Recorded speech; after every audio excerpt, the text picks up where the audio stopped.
આ 5 સંકેત મળે તો સમજી લેવું કે તમારો પુનર્જન્મ થયો છે। હા મિત્રો, શું તમને ખબર છે તમારી આત્મા આ જન્મ પહેલા પણ કોઈ બીજા શરીરમાં જન્મ લઈ ચૂકી છે? મિત્રો, આ વિશે જો તમને ખબર ન હોય તો આજે આપણે એવા 5 સંકેતો વિશે જાણીશું જે એવું સાબિત કરશે કે તમારી આત્મા પહેલા પણ જન્મ લઈ ચૂકી છે।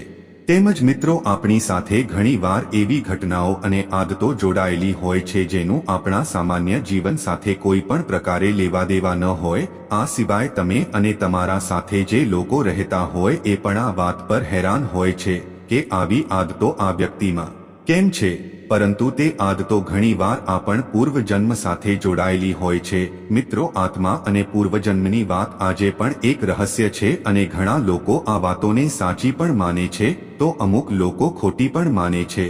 તેથી મિત્રો, આપ સૌને નમ્ર વિનંતી છે કે જો તમે પણ તમારા આત્મા વિશે કંઈક જાણવા માંગતા હોવ તો તમે આજના વિડીયોને અંત સુધી જરૂર જોજો અને વિડીયો પસંદ આવે તો વિડીયોને લાઈક શેર કરીને ચેનલ પર નવા હોવ તો ચેનલને સબસ્ક્રાઇબ કરવાનું ભૂલતા નહીં। મિત્રો, જો આ 5 લક્ષણો તમારામાં હોય તો તમારે સમજવાનું કે તમારી આત્મા આ પૃથ્વી પર ઘણીવાર જન્મ લઈ ચૂકી છે।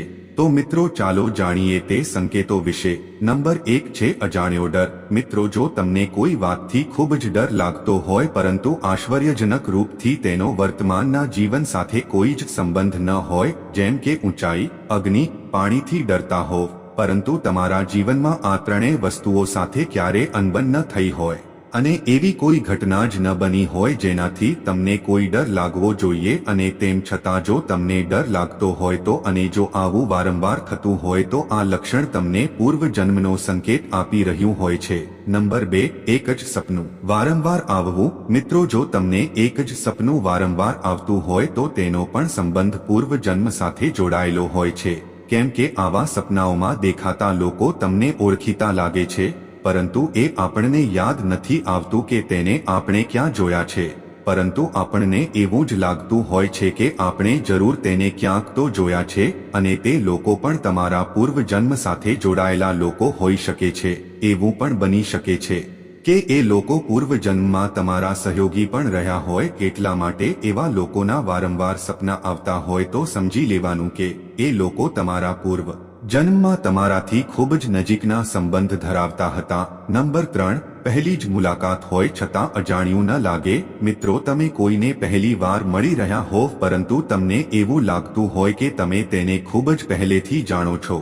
તે વ્યક્તિને પહેલી જ વાર મળવાથી એવું લાગે કે કોઈ આપણું જ મળી રહ્યું છે એવો અહેસાસ થાય તો ત્યારે પણ સમજી લેવાનું કે આગળના જન્મમાં તમે તે વ્યક્તિ સાથે ખૂબ જ સારા સંબંધમાં રહ્યા હશો અને તે પણ બની શકે છે કે પૂર્વજન્મમાં તે તમારો ખાસ મિત્ર હોય, ઘરનું સભ્ય હોય અથવા પ્રેમી પણ હોઈ શકે છે। નંબર 4, કોઈ વસ્તુ પાછળ ખાસ દીવાનગી હોવી। મિત્રો, જો તમે કોઈ વસ્તુ પ્રત્યે ખાસ ભાવનાત્મક લગાવ રાખો છો, જેમ કે અનાથ બાળકો, વૃદ્ધો, અપંગ, ભિખારીઓ પ્રત્યે ખાસ દયાભાવ તમે ઈચ્છતા ન હોવ છતાં તમે કોઈ મજબૂર વ્યક્તિને જોઈને દિલમાં ખૂબ જ દયાભાવના અને સહાનુભૂતિ મહેસૂસ કરતા હોવ અને તમારા મનમાં તેના માટે કંઈક કરવાનું ઈચ્છા થતી હોય તો તમે પૂર્વજન્મમાં આવી જ કોઈ પરિસ્થિતિ સાથે જોડાયેલા હશો। એવું પણ સંભવ છે કે પૂર્વજન્મમાં તમે આવી કઠિન પરિસ્થિતિમાંથી નીકળ્યા હોવ। તેથી આ વાતનો પણ સાફ મતલબ છે કે તમે આના પહેલા પણ જન્મ લઈ ચૂક્યા છો। નંબર 5મું લક્ષણ છે પૂર્વ આભાસ। મિત્રો, ઘણા લોકો એવા પણ હોય છે કે જે કહેતા હોય છે કે કંઈક ખરાબ થયા પહેલા જ તેને એ વાતનો અહેસાસ થવા લાગે છે કે કંઈક ખરાબ થવાનું છે, એટલા માટે તે લોકો અનહોનીના ડરથી ડર્યા કરે છે અને તેને મનનો વહેમ અને બેકારનો ડર પણ ન કહી શકો, કેમ કે મિત્રો તે ડર પણ ઘણીવાર સાચો સાબિત થતો હોય છે। તેમજ આપણે બધા જ સાંભળતા આવ્યા છીએ કે ઉંમરની સાથે વ્યક્તિમાં પરિપક્વતા આવે છે। તો મિત્રો, અહીં પણ એ જ થિયરી લાગુ પડે છે કે આપણા શરીરમાં એક પ્રૌઢ આત્મા હોય છે, તે આપણી પહેલા પણ ઘણીવાર જન્મ લઈ ચૂકી હોય છે અને એટલા માટે તે અનુભવના આધારે વર્તમાનમાં થવાના ઘટનાક્રમોની સાથે ભવિષ્યમાં થનારી ઘટનાઓને પણ આપણે જાણતા હોઈએ છીએ। પરંતુ મિત્રો, પૂર્વજન્મના આ બધા અહેસાસોનો આપણા વર્તમાન જન્મ સાથે કોઈ લેવા દેવા નથી હોતા, પરંતુ આ સંકેતોથી એટલું નક્કી થાય છે કે પૂર્વજન્મમાં તમે ઘણીવાર જન્મ લીધો છે અને એ જ રીતે તમારી આત્મા આગળ પણ જન્મ લેતી રહે છે। તો મિત્રો, જો તમારી સાથે પણ આ 5 લક્ષણો કે સંકેતોમાંથી એકનો અનુભવ થયો હોય તો કોમેન્ટ કરીને જરૂર જણાવજો। આ સિવાય મિત્રો, આગળ જોઈએ તો આપણા હિન્દુ ધર્મના ગ્રંથો અને શાસ્ત્રો મુજબ આત્મા ક્યારેય મરતી નથી અને માણસના મૃત્યુ પછી પણ આત્મા જીવિત રહે છે। તેમજ નવા જન્મમાં આપણને કયા જીવનું શરીર મળશે તે તો આપણા પાછલા જન્મના સારા કે ખરાબ કર્મો પર નિર્ભર કરે છે। મિત્રો, જો કોઈ વ્યક્તિ તેના જીવનમાં સારા કર્મો કરે છે તો તેને ફરીથી મનુષ્ય અવતાર મળશે અને જો કોઈ મનુષ્યએ ખરાબ કર્મો કર્યા હશે તો તે તેના કર્મ મુજબ બીજું શરીર મેળવશે।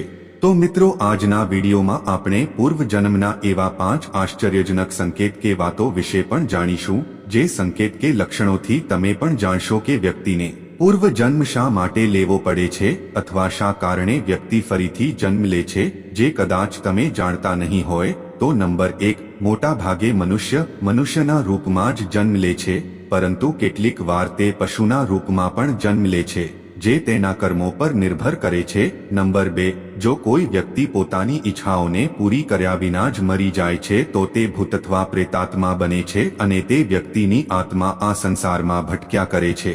તે ત્યાં સુધી બીજો જન્મ નથી લેતી જ્યાં સુધી તેની ઈચ્છા પૂરી ના થઈ જાય। નંબર 3, મિત્રો, એ જાણવું આશ્ચર્યજનક લાગે છે કે મનુષ્ય 7 વાર પુરુષ કે સ્ત્રી બનીને તે શરીર ધારણ કરે છે અને તેને એ અવસર મળે છે કે તે સારા કે ખરાબ કર્મો કરીને પોતાનું આવનારું ભાગ્ય લખી શકે। તેથી મિત્રો, હંમેશા સારા કર્મો કરો જેથી કરીને આપણી આત્માને આ સંસારમાં વારવાર આવવું જ ના પડે। નંબર 4, મિત્રો, તમારે એ પણ જાણવું જોઈએ કે આત્મા મૃત્યુ પછી તરત જ નવો જન્મ નથી લેતી। તે કેટલાક વર્ષો પછી પરિસ્થિતિ અનુકૂળ થાય ત્યારે જ આત્મા નવા શરીરમાં પ્રવેશ કરે છે અને કેટલાક ઋષિમુનિઓ મુજબ તો પૂર્વજન્મના સમયે આપણા મગજમાં દરેક વસ્તુ હોય છે, પરંતુ કેટલાક લોકો જ તેને યાદ કરી શકે છે। મિત્રો, તેનો મતલબ એ છે કે આપણા પૂર્વજન્મોની વાતો આપણા મગજમાં રેકોર્ડ રહે છે પણ આપણે તેને ક્યારે પણ યાદ નથી કરી શકતા। નંબર 5, હિન્દુ ધર્મ અનુસાર મનુષ્યના કપાળની વચ્ચે ત્રીજી આંખ હોય છે અને તે ફક્ત ત્યારે જ ખુલે છે જ્યારે આત્મા પરમાત્મામાં મળી જાય અને બ્રહ્મ બની જાય। એવું પણ માનવામાં આવે છે કે જ્યાં સુધી તે ત્રીજી આંખ નથી ખુલતી અને ભગવાનની પ્રાપ્તિ નથી થતી ત્યાં સુધી વ્યક્તિ સંસારમાં અને વિષય વાસનાના બંધનોમાં બંધાયેલો રહે છે।